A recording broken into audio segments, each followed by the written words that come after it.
Welcome friends to विटोर classes. So हम एक और वीडियो लेके आपके लिए, जिसमें क्वेश्चन ये है कि किसी समांतर चतुर्भुज के 3 शीर्ष दिए हुए, आपको चौथा शीर्ष निकालना है। तो बेसिकली ये कुछ इस तरीके का होगा। सॉरी, ये यहाँ पे कुछ ऐसे बनेंगे, मतलब बेस, ठीक है, ये ऐसे बना। तो एक आपको दे दिया गया है 3,4, एक आपको दे दिया गया है 3,8, एक आपको दे दिया गया 9,8 और आपसे ये वाला पूछा है, ठीक है। तो एक चीज़ ध्यान रखिएगा, जब भी ऐसे निकालने को आएगा क्या करेंगे, पहले 3 और 9 जोड़ लेंगे, कितना आएगा 12, ठीक है। अब यहाँ भी 3 है तो यहाँ 12 लाने के लिए कितना जोड़ना पड़ेगा, 9, 8 4 12। तो अगर यहाँ पे 8 है तो ये भी 4 होगा, ठीक है। ऐसे इसको सॉल्व करेंगे। बस सिंपल सा बात है कि इन दोनों का जो योग होगा और इन दोनों का जो योग होगा वो सेम होगा, या जो सम होगा वो सेम होगा। नेक्स्ट क्वेश्चन बोला गया है third proportional of 3x square for x y is 48।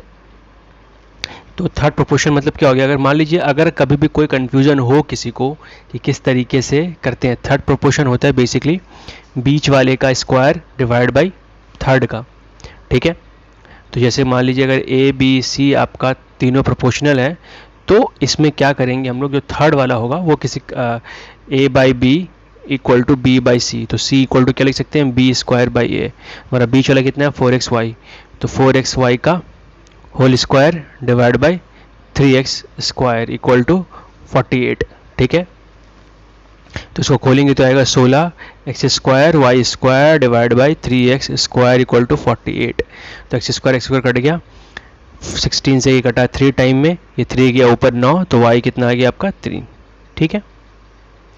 अगला क्वेश्चन बोले rectangle diagonal is 4 times is breadth, the ratio of the length and breath.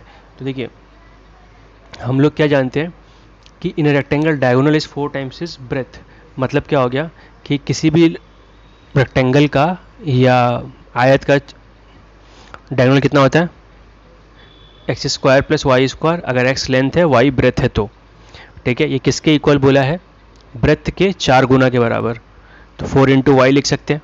अब करेंगे बोथ साइड स्क्वायर, तो क्या आ जाएगा x square plus y square equal to 16 y square, ये आगे घटाएंगे तो एक्स स्क्वायर इक्वल टू कितना आ गया 15 वाई स्क्वायर नीचे आ जाएगा, तो x square by y square equal to 15/1, तो एक्स बाई वाई कितना आ गया √15/1, यही इसका अनुपात हो गया। तो ऐसे करके इसको भी सॉल्व करेंगे। अगला क्वेश्चन बोला side A B and A C of A B C are produce to D and E. तो ये ए है, ए बी सी है, इसको प्रोड्यूस किया गया है डी और ई तक। बोला है bisector of D B C and E C B, मतलब डी बी सी इसका बाइसेक्टर और इसका बाइसेक्टर यहाँ पे मिल रहे हैं, ये ओ है और ये एंगल आपका 85 है, ठीक है। तो हमें निकालना है कि, तो अगर आपको ये एंगल पता होता, ठीक है, ये निकालना है हमें, तो हम क्या करेंगे, सिंपल हम जानते क्या है कि बी ओ सी को अगर हम लोग फॉर एग्जांपल x पकड़ लेते हैं और इसको y पकड़ लेते हैं, तो हम लोग x इक्वल टू लिख सकते थे 90 माइनस वाई बाई 2, बट हमें x ही दे दिया गया है, तो ये 85 हो गया, ये 90 हो गया, ये y बाई 2 हो गया, ये y बाई 2 इधर आएगा, 85 घटेगा, तो y बाई 2 इक्वल टू 5, तो y इक्वल टू कितना आ गया 10, तो ये हमारा 10 आंसर है, ठीक है। बेसिकली ऐसे अगर ये दिया रहेगा तो इसे 90 से घटाएंगे और डबल कर देंगे, सिंपल मतलब यही है, ठीक है। अगला क्वेश्चन सोहर makes 4 trips of equal distances. His speed on the first trip was 240 km and in his subsequent trip his speeds was half of the previous trip. What is the average speed of Sohan in these 4 trips? ठीक है, तो इसमें हम लोग कर क्या सकते हैं कि हर बार उसका डिस्टेंस बराबर है, तो मान लेते हैं हर बार वो डी डी डिस्टेंस जा रहा होगा, डी डी डी और डी, तो टोटल डिस्टेंस कितना हो गया 4d। हमें पता है कि औसत चाल या एवरेज स्पीड कैसे निकालते हैं हम लोग, कुल दूरी बटा कुल समय, तो कुल दूरी तो निकल गई, अब कुल समय निकालना है, तो कुल दूरी ऊपर लिख देते हैं और नीचे समय लिखेंगे।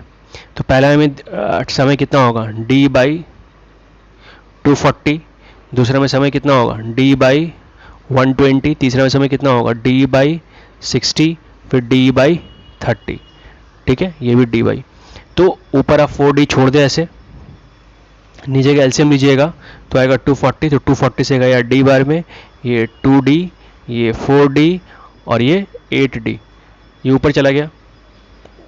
तो 4D इंटू 240 ये हो जाएगा 3D, 3D 7D, 7D 15D, तो DD आपका कैंसिल हो गया।